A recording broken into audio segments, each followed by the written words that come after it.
Hello students, welcome to my YouTube channel Zui Home Education. Let's we start Financial Accounting 2 for BCom students, chapter number 1 Consignment Account. So आज हम इसका first सम शुरू करने जा रहे हैं. Rajiv of Rajkot consign 20 TV sets of Sanjeev of Surat at invoice price of ₹10,000 each on 1st April 2009. The invoice price is arrived at by adding 25% profit on cost price. Rajiv paid ₹2,000 for freight and insurance while sending the goods. इस chapter में हम पहला दो चीज़ समझ लेंगे कि Rajiv of Rajkot ये हमारे लिए कंसाइनर है एंड संजीव ऑफ सूरत ये हमारा कंसाइनी है. मतलब कि कंसाइनर जो राजीव है वो मालिक है और कंसाइनी जो आड़तिया है.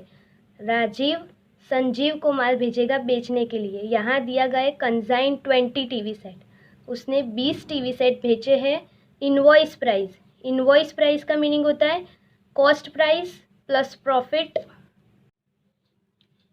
And invoice price of 10,000 each. Invoice price जो भी दी होती है उसके अंदर प्रॉफिट पहले से इंक्लूड होता ही है. जैसे कि यहाँ लिखा भी है the invoice price is arrived at by adding 25% profit on cost price. मतलब कि 10,000 में ऑलरेडी 25% प्रॉफिट इंक्लूड ही है. राजीव पेड ₹2,000. ये राजीव यानी कि जो मालिक है कंसाइनर है उसने दिए गए एक्सपेंसेस है इंश्योरेंस के. तो देखते हैं हम कि फर्स्ट एंट्री आएगी कि हमें 20 TV सेट मिले हैं 10,000 की प्राइस से. तो इसका मतलब है 20 into 10,000 it's 2 lakh and the goods sent on consignment 2 lakh rupees. Consignment account की debit side to goods sent on consignment account 2 lakh rupees. अब फर्स्ट नंबर पर हमने जैसा कहा था कि राजीव हमारे लिए क्या है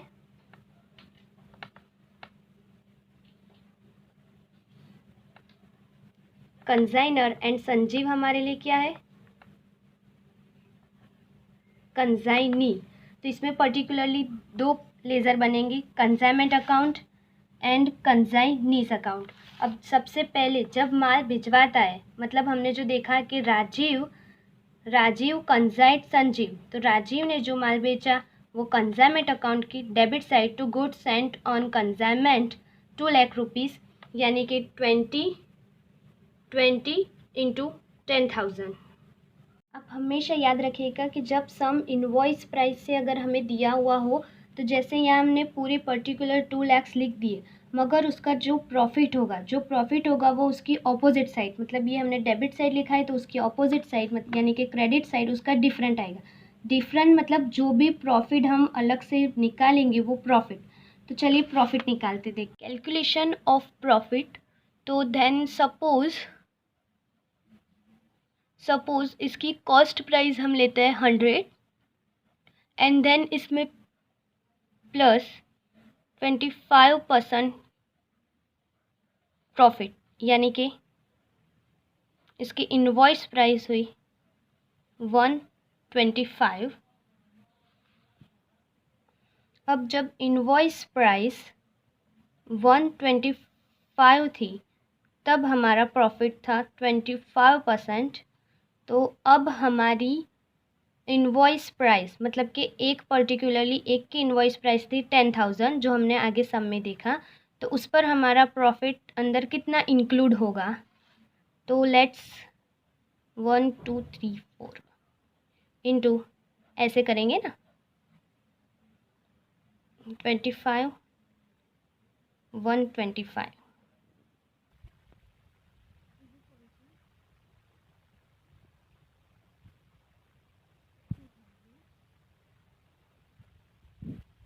ये तो हमारे सिर्फ एक TV सेट का प्रॉफिट आया. हमने टोटल 20 TV सेट्स कंसाइन किए थे उस पर एक का प्रॉफिट 2,000. इस हिसाब से 20,000 का प्रॉफिट कितना 2 into 2 4 14,000. मतलब डिफरेंट में जब जैसे मैंने कहा था कि अगर इनवॉइस प्राइस से दिया हुआ हो तो हम पहला इनवॉइस प्राइस से कैलकुलेट करके debit side to goods send on consignment account and उसका डिफरेंट यानी कि जो भी प्रॉफिट हो वो credit side to goods send on consignment profit या फिर डिफरेंट, आप कुछ भी लिख सकते हैं। 40,000 14,000। तो ये हमारा फर्स्ट कॉन्सेप्ट हो गया, मतलब कि 20 टीवी सेट जो उसने 10,000 ईच को इनवॉइस प्राइस पर 25% प्रॉफिट से बेचे थे वो हो गया। अब है Rajiv paid 2,000 for freight and insurance. मतलब राजीव कौन है? मालिक है, कंजाइनर है। तो उसने जो पेड किया है वो उसके खाते में से कैश जाएगा, मतलब पैसे जाएंगे। तो कंसाइनमेंट अकाउंट की डेबिट साइड टू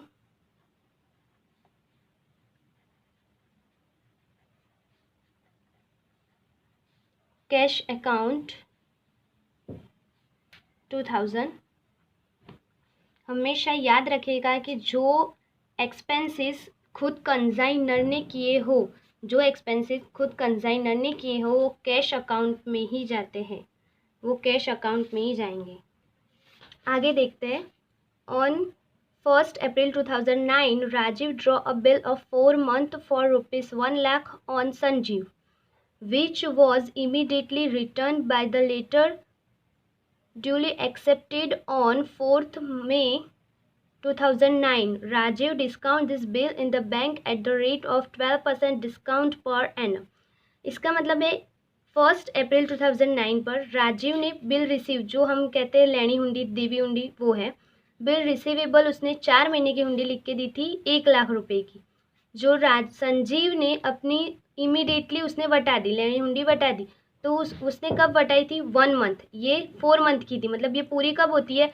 1st 8 को पूरी होती है, मगर उससे पहले ये 4 और ये 5, मतलब कि एक ही महीने के अंदर संजीव ने ये बिल रिसीव कर दिया। तो Rajiv discount this bill 12%।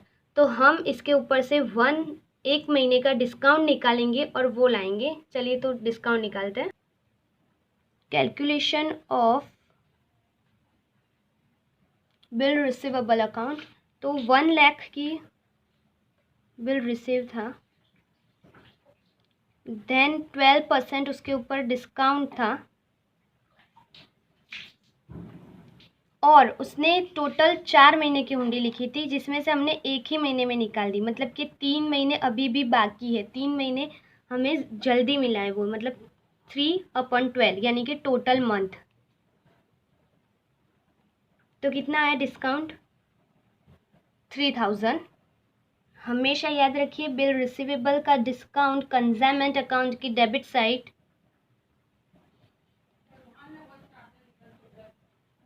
To bill receivable account discount 3,000। And जो 1 लाख की बिल रिसीवेबल था वो किसे दिया गया था?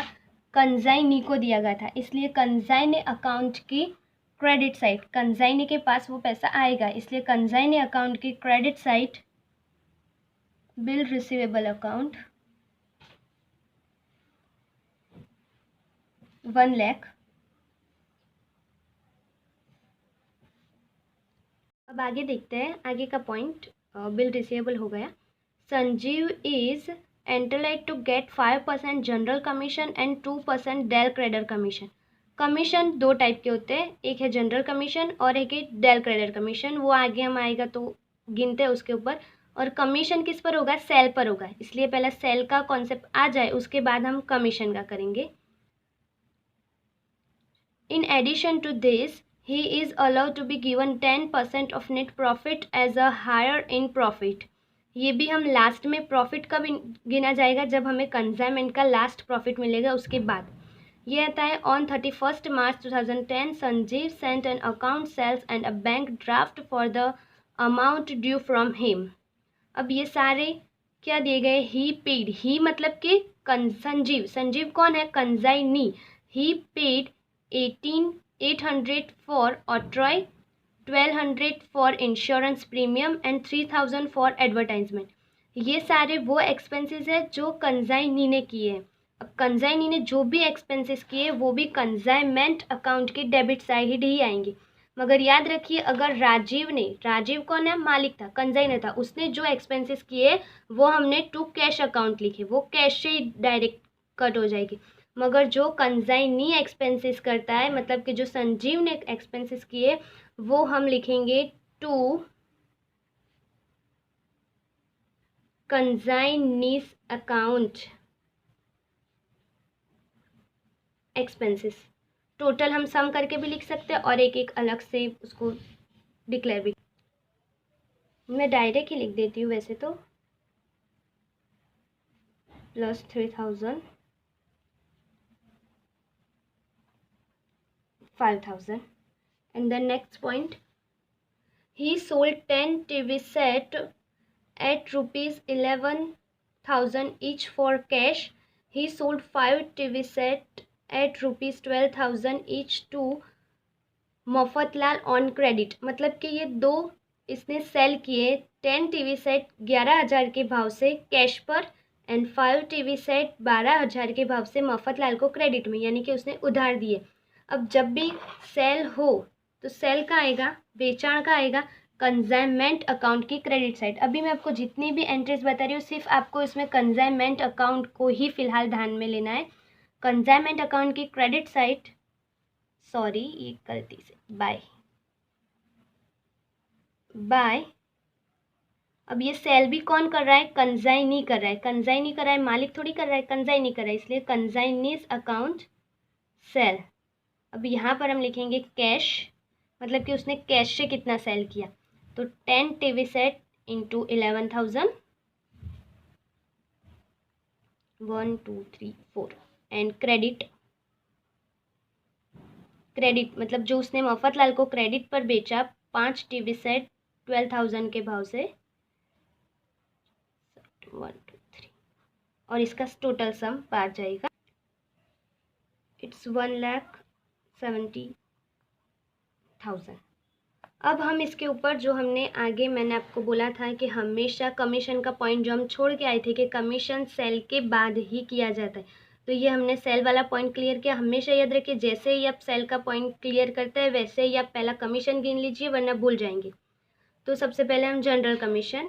अब जनरल कमीशन टोटल सेल, यानी कि बाहर हमने जो भी निकाला अमाउंट में वो हमेशा टोटल सेल पर लगाया जाता है, जनरल कमीशन। और दूसरा आता है del credit commission. Del credit देखिए यहाँ पर लिखा है ये क्रेडिट, डेल क्रेडिट कमीशन यानी कि जो सिर्फ हमने क्रेडिट सेल किए, जितने की हमने जो क्रेडिट सेल किए बस उसके ऊपर ही डेल क्रेडिट कमीशन लगाया जाता है। यहाँ उसने कहा है general commission 5% and del credit commission 2%। और कमीशन हमेशा आता है कंजाइनमेंट अकाउंट की डेबिट साइड।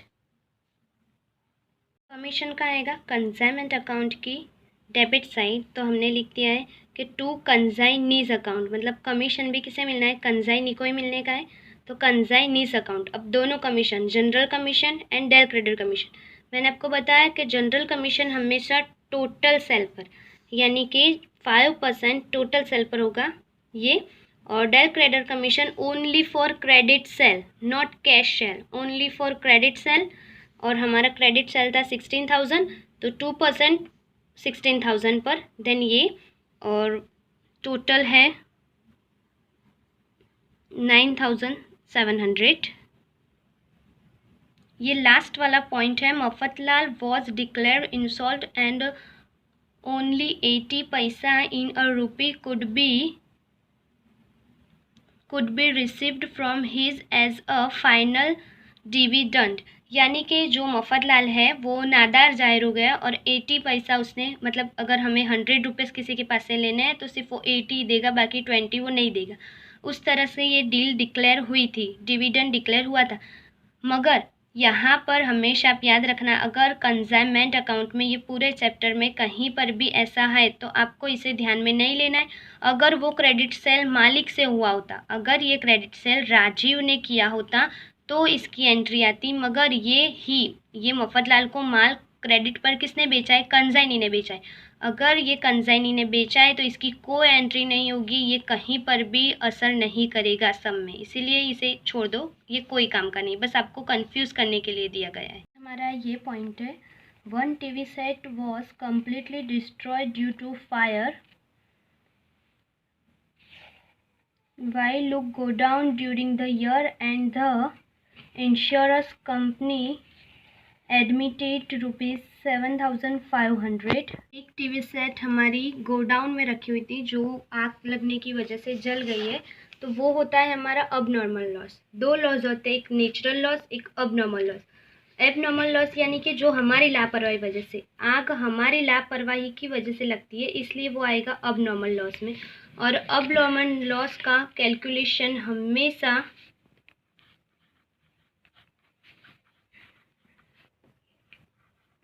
हमेशा कॉस्ट प्राइस से ही किया जाता है। तो देखिए एक टीवी सेट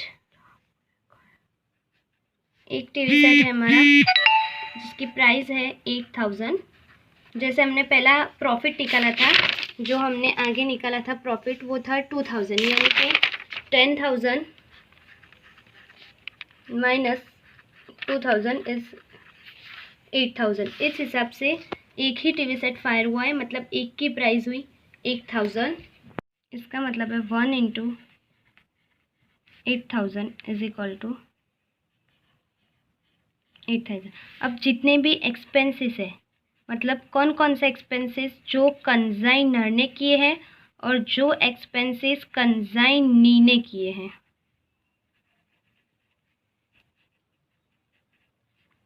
वो दोनों एक्सपेंसेस यहाँ पर प्लस हो गए। याद रखिएगा, जब भी हम अबनॉर्मल लॉस ढूंढे तो पहले जितने पीस डैमेज हुए उसकी कॉस्ट प्राइस पर ही अबनॉर्मल लॉस गिना जाता है, और उसके बाद दोनों एक्सपेंसेस यहाँ पर प्लस हो गए। जैसे हमने देखा था कि कंजाइनी ने, यानी कि कंजाइनर ने, सॉरी राजीव ने जो एक्सपेंसेस किए थे वो हमने यहाँ पर कैश लिखे थे 2,000 रुपीज़, यानी कि कंजाइनी ने 20 टीवी सेट थे, उसके ऊपर उसने टोटल किए थे 2,000 रुपीज़।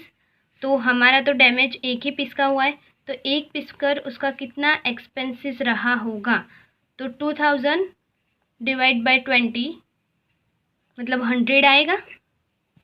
तो हमारा ये एक्सपेंसेस हो गया 100। और कंजाइनीस एक्सपेंसेस तो यहाँ पर हमने वो भी लिखा है कि कंजाइनी ने कौन कौन से एक्सपेंसेस किए थे। तो ये 3 एक्सपेंसेस थे, octroi, insurance premium and advertisement, total 5,000 से। मगर हमेशा याद रखिएगा, जब भी हम यहाँ पर कंजाइनीस के एक्सपेंसेस की अगर बात करें तो उसमें जो उसने खुद के फ़ायदे के लिए, एडवर्टाइजमेंट उसका खुद का फ़ायदा है, अगर वो ज़्यादा माल बेचेगा तो उसे ज़्यादा कमीशन मिलेगा, वो ज़्यादा कमाएगा। इसलिए जो उसने खुद के फ़ायदे के लिए किया हो वो हम नहीं गिनेंगे, हम सिर्फ ये 2 ही गिनेंगे, यानी कि 1,000, 200 एंड 800, यानी कि 2,000। तो उसने 20 टीवी सेट पर 2,000 एक्सपेंसेस किए हमने, एंड तो 1 टीवी सेट पर कितना, सेम कंजाइनी जितना ही उसका आएगा 100। आप समझ रहे हैं ना कि एडवर्टाइजमेंट है वो उसने खुद के लिए की थी, वैसे भी एडवर्टाइजमेंट ही ज़्यादातर आती है, या फिर सेलिंग एक्सपेंसेस। तो ये दोनों चीज़ें अगर कंजाइनी ने की होती है तो वो ना ही क्लोजिंग स्टॉक में गिनी जाती है और ना ही अबनॉर्मल लॉस में गिनी जाती है। अब इन तीनों का सम 8,200। अब इसमें से इंश्योरेंस कंपनी ने कितने 7,500 डिक्लेयर किए थे कि वो देंगे। 7,500 हमें इंश्योरेंस कंपनी के थ्रू मिलेंगे, इसीलिए माइनस इंश्योरेंस कंपनी 7,500, ये माइनस होगा तो कितना आया टोटल हमारा 700। तो एबनॉर्मल लॉस आया हमारा 700। अब इसकी एंट्री क्या होगी, मैंने आपको बोला था कि लॉस होगा वो हमेशा क्रेडिट साइड जाएगा, जो भी लॉस होगा। वैसे भी हमारा नियम है कि अगर प्रॉफिट हो तो डेबिट साइड, लॉस हो तो क्रेडिट साइड। अब ये लॉस है, उसमें से जो इंश्योरेंस कंपनी ने डिक्लेयर किया है कि 7,500, तो यहाँ पर आएगा बाय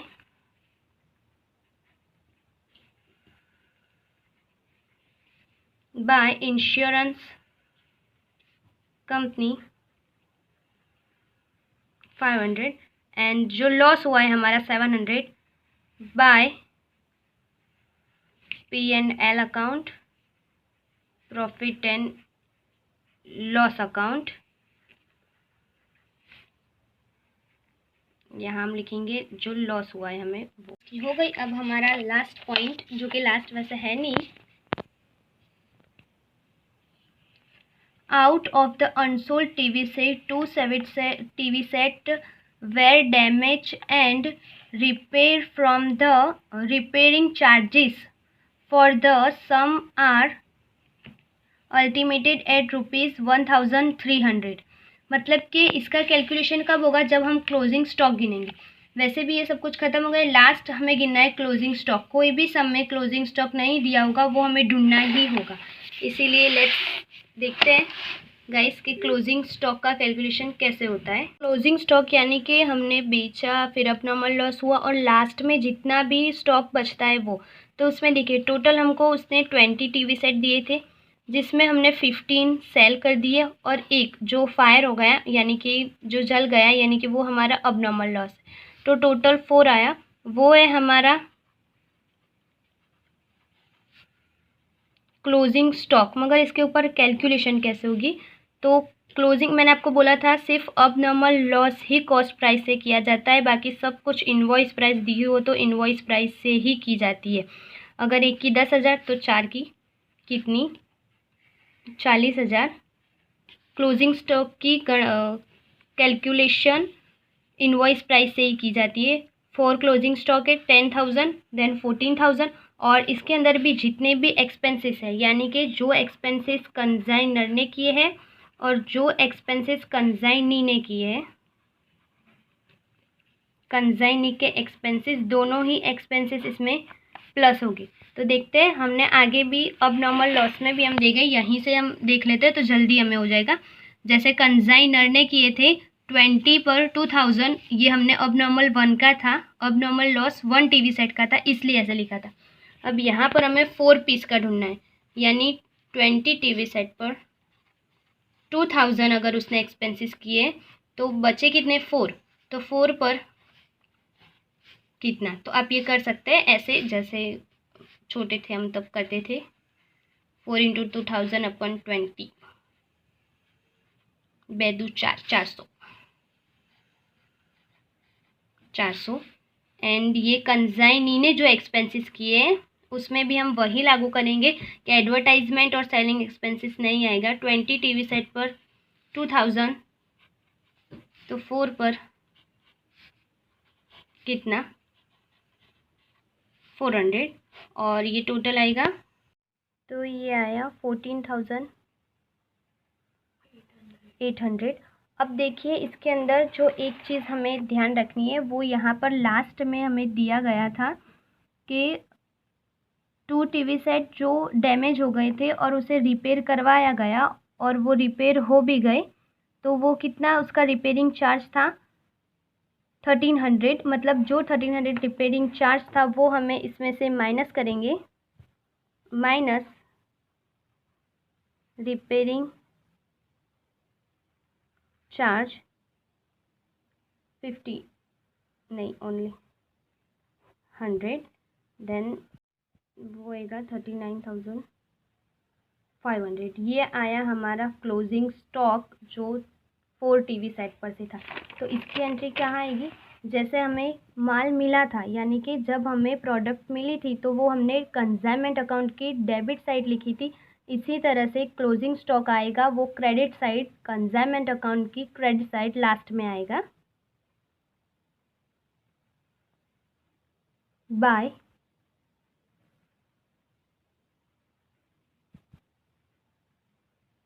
क्लोजिंग स्टॉक 39,500। अब जैसे हमने यहाँ पर इनवॉइस प्राइस से गिना था और उसका प्रॉफिट यानी कि डिफरेंट निकाला था, ऐसे ही यहाँ पर जो इनवॉइस प्राइस से गिना वैसे ही यहाँ पर भी हम उसका डिफरेंट निकालेंगे, जिस पर लिखेंगे 2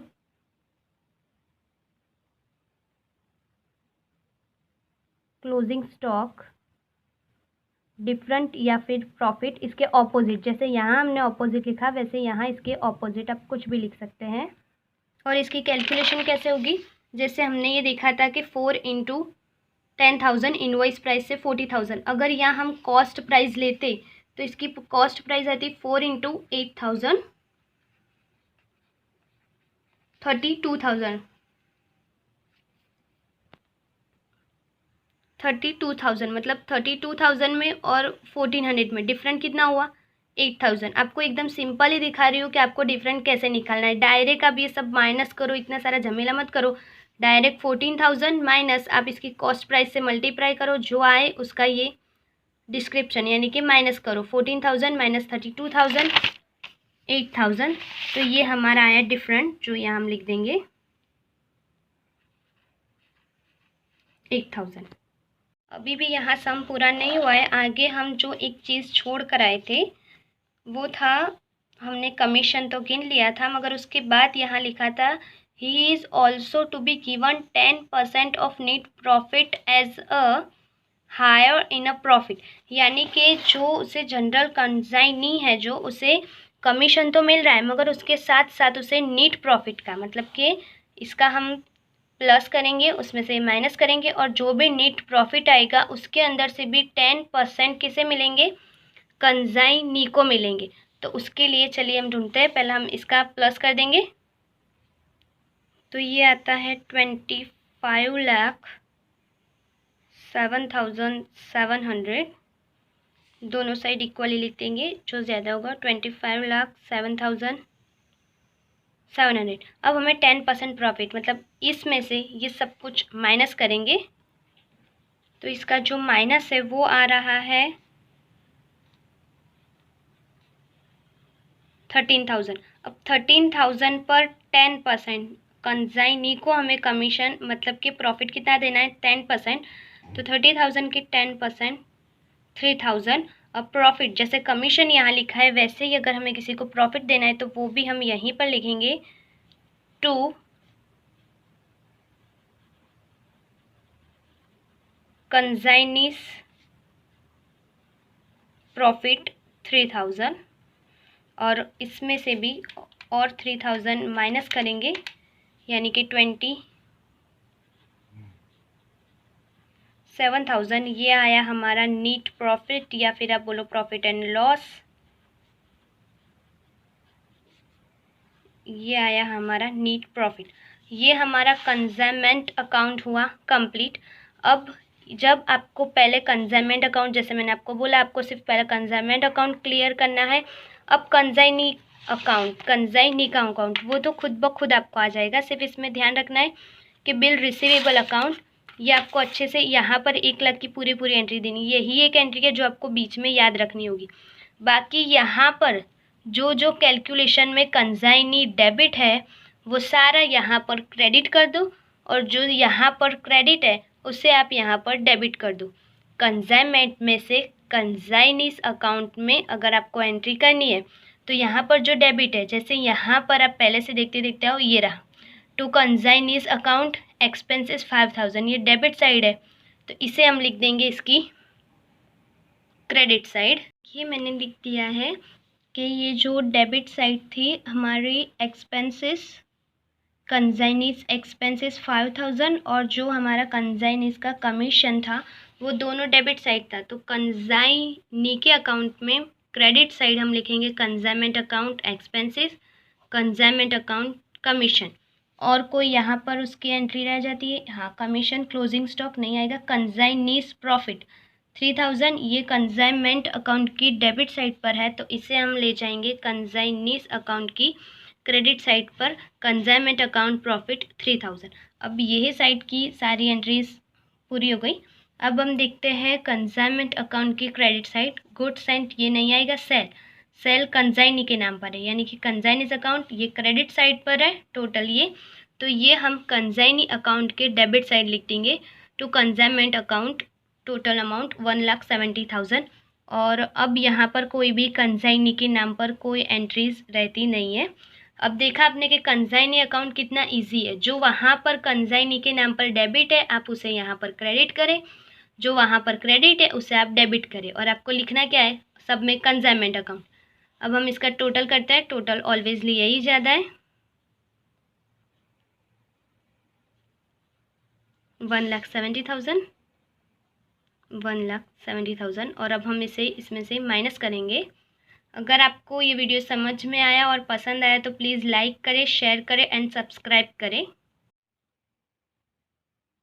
52,000 300 जो लिखेंगे हम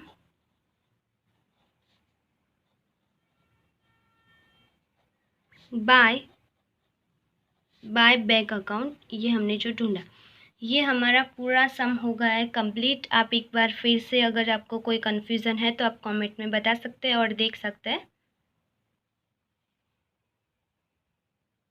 और अगर वीडियो पसंद आई है तो प्लीज़ लाइक एंड सब्सक्राइब।